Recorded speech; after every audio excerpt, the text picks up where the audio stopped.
నాణ్యమైన మిథ్యే. ప్రాథమిక పాఠశాలల్లో పరిస్థితులు దారుణం. దీనికి కారణం ఎవరు? ఇవాళ తెలుగులు, ఆత్మగౌరవాలు అన్నీ మాట్లాడినటువంటి వాళ్ళు ప్రైవేటు విద్యను ఎవరు మొదలుపెట్టిరు? ప్రాథమికంగా నిజానికి గవర్నమెంట్ హాస్పిటల్స్, గవర్నమెంట్ ప్రభుత్వ ఆసుపత్రులు కానీ, ప్రభుత్వ విద్య కానీ బలంగా ఉండాల్సిన చోట. మేము చదువుకునే నాటికి కాలేజీలలో గవర్నమెంట్ కాలేజీలలో సీటు రాకపోతే ప్రైవేట్ కాలేజీలకు పోయేటోళ్ళు. అంటే ఏం చదువు రానోళ్ళు. ఎందుకంటే 10th క్లాస్లో ఎక్కువ మార్కులు వచ్చిన వాళ్ళకి మాత్రమే గవర్నమెంట్ జూనియర్ కాలేజీలో సీట్లు వచ్చేది. ఆ సీట్లు రానోళ్ళు మాత్రమే ప్రైవేట్ కాలేజీలకు వేరు. ఆ తర్వాత ప్రైవేట్ కాలేజీలు ఏం చేసినాయి? ఎక్కువ సీట్లు వచ్చిన వాళ్ళకు ఫ్రీగా చదువులు ఇస్తాం, మేము ప్రైవేట్ కాలేజీలు ఇంకంతకంటే బాగా చెప్తాం, మా దగ్గర మంచి వసతులు ఉన్నాయని మెల్లమెల్లగా తీసుకుపోవడం మొదలుపెట్టారు. ఎవరిచ్చిరు ఇవాళ ప్రైవేటు విద్యా సంస్థలకు అనుమతులు ఎందుకు ఇస్తున్నారు? ప్రభుత్వమే కదా. అసలు ప్రైవేటు విద్య అక్కడ అనుమతులే లేకపోతే అందరూ గవర్నమెంట్ స్కూల్కే పోతారు కదా. అన్ని గ్రామాలలో ప్రైవేట్ స్కూల్లో, గవర్నమెంట్ స్కూళ్ళు ఉన్నాయి కదా. గవర్నమెంట్ టీచర్లకు పైసలు ఎక్కువ, జీతాలు ఎక్కువ. గవర్నమెంట్ స్కూళ్ళు చాలా పెద్దగా ఉంటాయి, అగ్గిపెట్టెలు లెక్క ఉంటాయి. ప్రైవేట్ స్కూళ్ళల్లో ఎందుకు పోతున్నారు జనాలు? మరి విద్య మంచిగా రావట్లేదు, చదువు మంచిగా చెప్తలేరు. ఒకప్పుడు గవర్నమెంట్ స్కూల్ అంటే చాలా గొప్పగా ఉండేది, కానీ ఇవాళ గవర్నమెంట్ స్కూల్ ఎందుకు పోయినాయి? ఒకప్పుడు ఉస్మానియా కాలేజీలో ఏది ఇంజనీరింగ్ చదివారంటే ఉస్మానియా ఇంజనీరింగ్ కాలేజీలో చాలా గొప్ప. వీళ్ళు ఉస్మానియా ఇంజనీరింగ్ కాలేజీకి కూడా వాల్యూ లేకుండా పోయింది. ఎందుకు పోయింది? ఎవరి తప్పిదము? ప్రభుత్వాలది కాదా?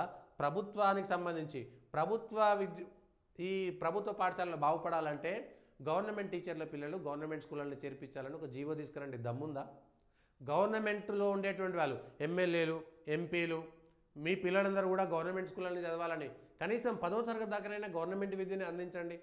మీ ఎమ్మెల్యేలు, ఎంపీలు ఎవరైనా పిల్లలు 10వ తరగతి ఉంటే గవర్నమెంట్ దాంట్లోనే చదవాలని రూల్ తీసుకురండి. అట్లయితేనే ఎంపీలు ఇవాళ ఇద్దరు పిల్లలు ఉన్న వాళ్ళకే లోకల్ బాడీలో గెలుస్తామన్నట్టుగా సర్పంచ్ల పిల్లలు, ఎంపీటీసీల పిల్లలు, వార్డు మెంబర్ల పిల్లలు అందరూ గవర్నమెంట్ స్కూళ్ళల్లో ఉండాలి. ప్రభుత్వ ఉద్యోగుల పిల్లలందరూ కూడా ప్రభుత్వ పాఠశాలలో చేరాలనేటువంటి నిబంధన పెట్టండి. ఒక్కొక్క పాఠశాలకి గవర్నమెంట్ ఎంత డబ్బులు కేటాయిస్తుంది, ఎన్ని లక్షల రూపాయలు ఖర్చు పెడుతుంది ఇవాళ? మరి అన్ని లక్షల రూపాయలు ప్రైవేట్ పాఠశాలలో అన్ని లక్షలు కూడా ఉండవు. బీడీ లేనటువంటి వాళ్ళు చదువులు చెప్తారు అక్కడ, వాళ్ళకి ఏం వస్తుందో ఏం రాదో కూడా తెలియదు. బీడీ కూడా ఉండదు వాళ్ళకి, కానీ ఇక్కడ బీడీ ఉంటుంది, డిఎస్సి ఉంటుంది, అనేక వడపోతల ద్వారా వచ్చినటువంటి టీచర్లు అందరూ ఉంటారు అక్కడ. ఎందుకు విలువలేదు? ప్రభుత్వ పాఠశాలల్ని ఇవాళ గవర్నమెంట్ పథకాల లబ్ధిదారులు ఉన్నారు కదా, పెన్షన్లు పొందుతున్నటువంటి వాళ్ళు, ఏదైనా ఒకటి గవర్నమెంట్ పథకాలు లబ్ధి పొందుతున్నటువంటి పిల్లలందరూ కూడా గవర్నమెంట్ పాఠశాలకే పోవాలని చెప్పండి, అయిపోయా. గవర్నమెంట్ పాఠశాలలకు సంబంధించి గవర్నమెంట్ ఉద్యోగులు ఎంతమంది ఉన్నారు? 5-6 లక్షల మంది గవర్నమెంట్ ఉద్యోగులు ఉన్నారు కదా. ఆ 5-6 లక్షల మంది ఉద్యోగులకు సంబంధించినటువంటి పిల్లలందరూ కూడా గవర్నమెంట్ స్కూళ్ళకే పోవాలనేటువంటి నిబంధన తీసుకురండి. అట్లయితేనే గవర్నమెంట్ ఉద్యోగం ఇస్తామని చెప్పండి.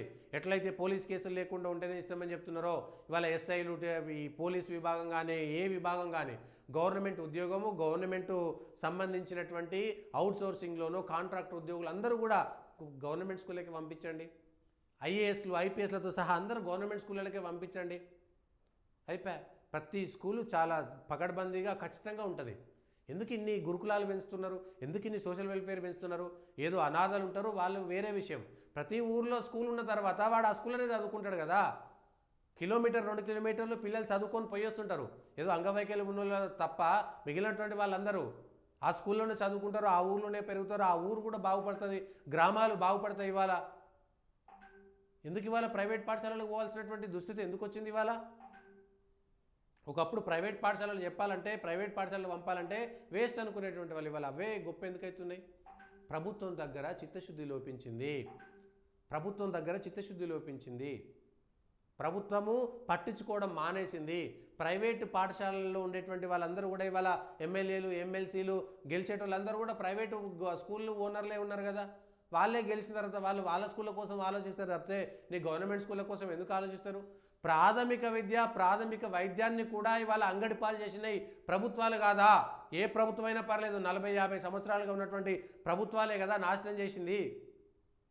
అందరికీ రావాలని, పిల్లలందరూ బయటకు పోవాలని ప్రైవేట్ స్కూల్ పెంచుతామని చేసేసి గవర్నమెంట్ స్కూళ్ళన్నీ ఆగం చేస్తారు. వేల కోట్ల రూపాయల విలువైన భూములన్నీ కూడా అన్యాక్రాంతం అయిపోతున్నాయి. ఇవాళ వాటిని కాపాడుకునేటువంటి పరిస్థితి లేదు. ఎందుకు ఇదంతా జరుగుతున్నది? గవర్నమెంట్ పాఠశాలల్లో విద్యార్థుల సంఖ్య ఎందుకు పెరగట్లేదు? ప్రభుత్వం యొక్క చిత్తశుద్ధి లోపించింది. అంటే లేకపోతే గురుకులాలు ఎందుకు? ఆ గురుకులాలు ఏం అవసరం? ఇవాళ పిల్లల నుంచి తల్లిదండ్రుల నుంచి దూరం చేయాల్సినటువంటి అవసరం ఏమిటి? గురుకులంలో పంపించి ఏం లాభం అంతా? మీరు ప్రైవేట్ గవర్నమెంట్ స్కూళ్ళలో చదువుకునేటువంటి పిల్లలకు తిండి అల్లనే పెడుతున్నారు కదా, గురుకులాలకు పోవడం ఎందుకు? మంచిగా హ్యాపీగా పక్కా ఇల్లు కట్టిస్తున్నారు, ఇందిరమ్మ ఇల్లు కట్టిస్తున్నారు, డబుల్ బెడ్రూమ్లు కట్టిస్తున్నారు, ఉపాధి హామీ ఇస్తున్నారు, అన్నీ చేస్తున్నారు. అన్నీ చేసినాక మళ్ళీ వాళ్ళకి సపరేట్గా పెట్టాల్సినటువంటి అవసరం ఏంది? ఏదన్నా గ్రామంలో స్కూల్ లేకపోతే, గతంలో మాధ్యమిక పాఠశాల వరకు ఆగిపోతే, ఆ స్కూల్లో ఆ ఊర్లో లేకపోతే పక్క ఊళ్ళల్లో హాస్టల్ వేసేటోళ్ళు. ఇప్పుడు ఆ అవసరాలు కూడా లేవు కదా. ఏం అవసరం ఇవ్వాలా? రవాణా సౌకర్యాలు పెరిగినాయి ఇవాళ, గవర్నమెంట్కు సంబంధించినటువంటి బస్సులు పెరిగినాయి ఇవాళ, పిల్లలందరికీ ఉచిత విద్య ఇచ్చేటట్టుకు వాళ్ళందరికీ గవర్నమెంట్ ఫ్రీ పాస్లు ఇస్తారు కదా, బస్సులలో పోతారు, అవసరమైతే ఊర్లో లేకపోతే పోతారు వస్తారు పిల్లలే వాళ్ళే. ఏమున్నది ఇంట్లో? ప్రభుత్వ విద్య, ప్రభుత్వ పాఠశాలలు పాడు కావడానికి కారణం ప్రభుత్వమే, ఇంకొకరు కానే కాదు. రాజకీయాలు చేసేటువంటి టీచర్ల సంఘాలు వాళ్ళు ఎంతసేపటికి రాజకీయాలు చేయడమే తప్ప ఆ ఊర్లో ఉండేటువంటి అవకాశం లేదు. రవాణా పెరిగింది కాబట్టి ఆ ఊర్లో తిరిగి మన బాధ్యత అది. ప్రభుత్వ టీచర్లు కూడా రండి, ప్రభుత్వ పాఠశాలను బాధ్యతగా పెంచుకోండి. ఒక 20-30 స్కూళ్ళు ఉన్నాయి అక్కడక్కడ, 20-30 స్కూళ్ళు ఉన్నాయి అక్కడక్కడ. ఒక్కొక్క ఊరు 4-5 ఊర్లు వచ్చి గవర్నమెంట్ స్కూళ్ళలో చేర్పించుకుంటున్నారు పిల్లలు, తల్లిదండ్రులు. అట్లా చేసుకోండి. అనేక మంది ఒక్కొక్క ఊరిలో బాగా బాగుపడినటువంటి వాళ్ళు బడికి దానం చేయడానికి వందల మంది ఉన్నారు ఇవాళ, చాలా ఉన్నది. వాటికి అన్నిటికో ట్రస్ట్ ఏర్పాటు చేసి ఆ గ్రామాలలో ప్రభుత్వ పాఠశాలలు పటిష్టం చేయడానికి ఉపయోగపడుతుంది కదా. ఇవన్నీ పక్కన పెట్టేసి ఎంతసేపటికి ప్రైవేట్ కాలేజీల ఓనర్లతో రాజకీయం చేసి వాళ్ళు ఇచ్చేటువంటి డబ్బులతో రాజకీయం చేసినాక ఏం చేస్తారు? ఇవాళ రాజకీయ పార్టీలది కాదా తప్పిదం ఇది? ప్రభుత్వంలో ఉన్నది కాదా తప్పిదం ఇది?